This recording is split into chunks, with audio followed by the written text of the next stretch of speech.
اللهم صل وسلم على رسول الله عليه أفضل الصلاة والسلام. اللهم آتنا في الدنيا حسنة وفي الآخرة حسنة وقنا عذاب النار.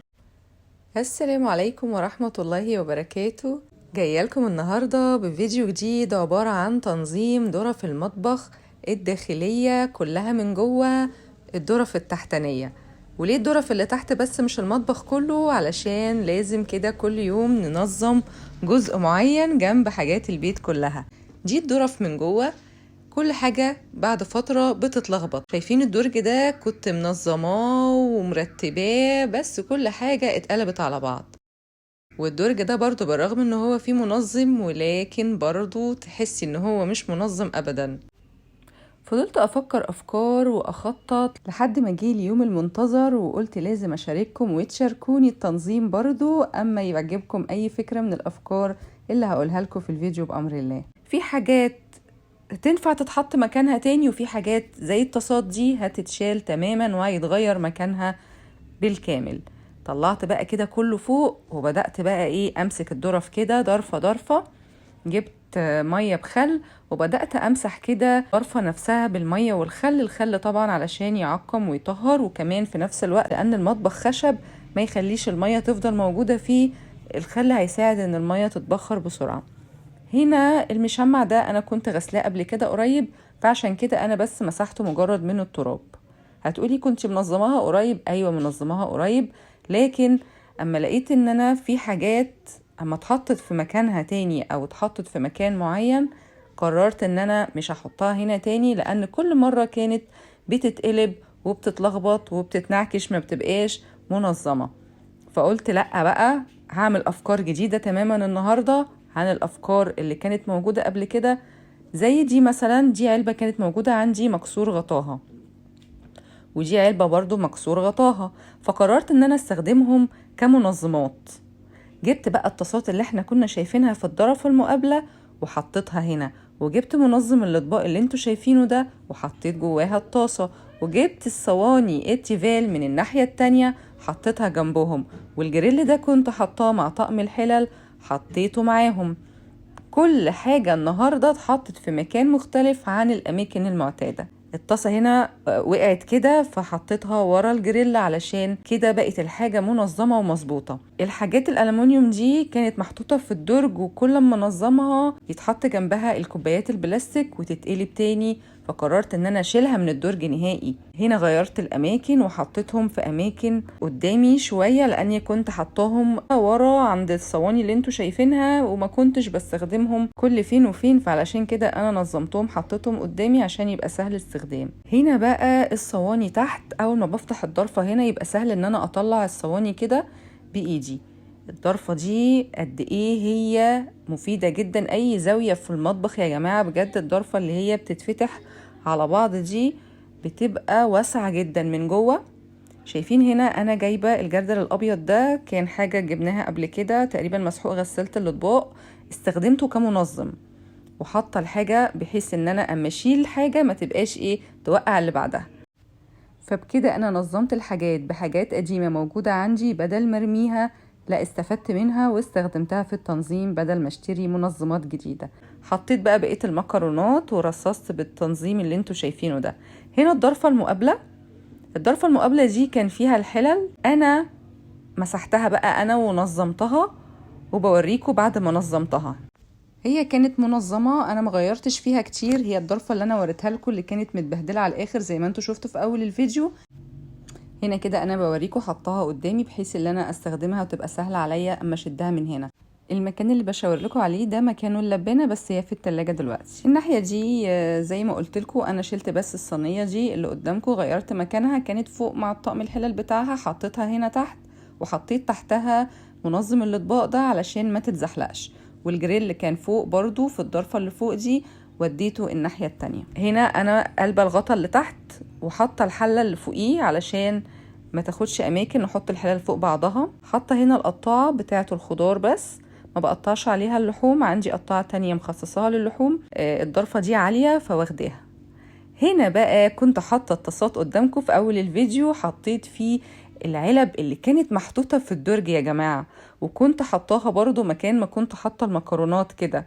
لكن كانت دايما بتتقلب العلب دي، لأن هي كانت في ضرفة كبيرة فيها كذا حاجة، فكانت بتتلخبط وبتدخل الغطيان مع العلب. وكنت دايما بنقعد ندور كتير على الغطيان والعلب. هنا بقى محكمة ونظمتهم بالتنظيم ده. البلاستيكات دي سبتها زي ما هي لأن مكانهم هنا مناسب جدا ومش بيتبهدلوا. الدرج بقى ده يا جماعة هيبقى مفاجأة دلوقتي ليكوا زي ما كان هو مفاجأة ليا. الدرج ده أكبر من الدرج اللي فوقيه، والدرج اللي فوقيه أقل من الدرج اللي بعده، يعني إيه 3 مقاسات مختلفة. كنت دايما حابة أحط هنا حاجات حلل بس ما كانش نافع. يلا بقى المفاجأة، إيه رأيكم في المفاجأة دي؟ أخيرا والحمد لله وصلت لتنظيم الصواني هنا في الدرج ده. حاجات كده تتحط هنا غير البلاستيكات والكوبايات، لأن كنت دايما بالرغم ان انا بنظمها لازم كل فترة تتقلب كلها.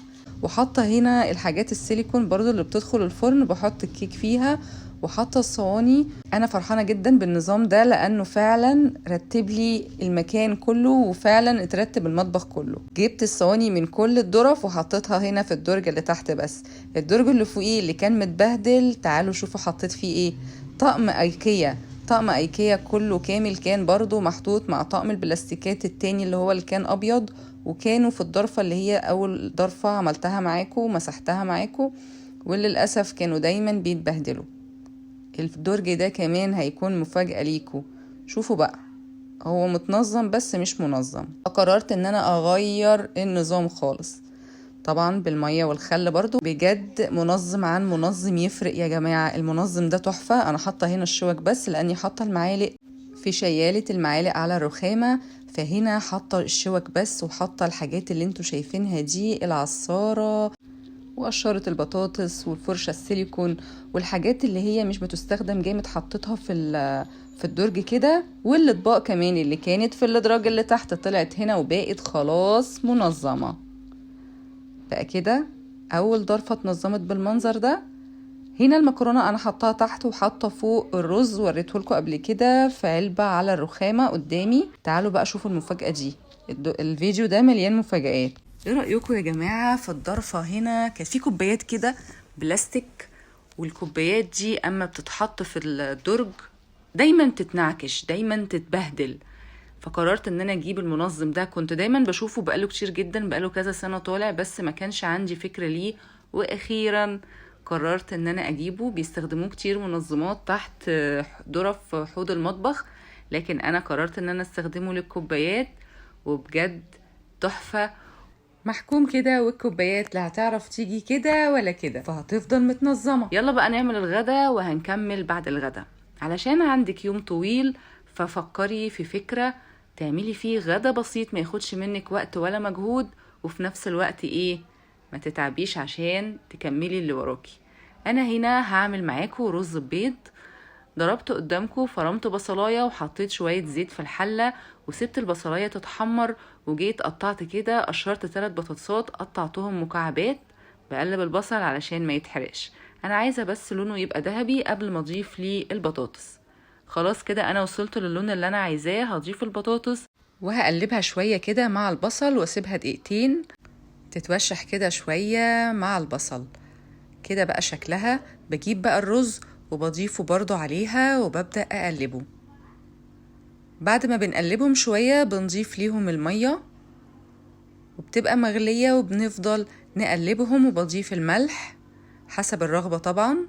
كل كوباية رز عليها معلقة صغيرة من الملح. وبعد كده مجرد ما بيبدأ يغلي، شايفين مقدار الرز عادي خالص. المية اللي بضيفها للرز بتبقى عادية زي الرز العادي. ببدأ ان انا احط البيض بيضة كده في طبق بره الاول زي ما انتوا شفتوا في قشرة وقعت. وبنضيف البيض اللي انتوا عايزينه حسب الرغبة، وبضيف فوقيهم كده شوية من الفلفل الاسمر وبغطيهم، وبيفضل شوية على نار عالية.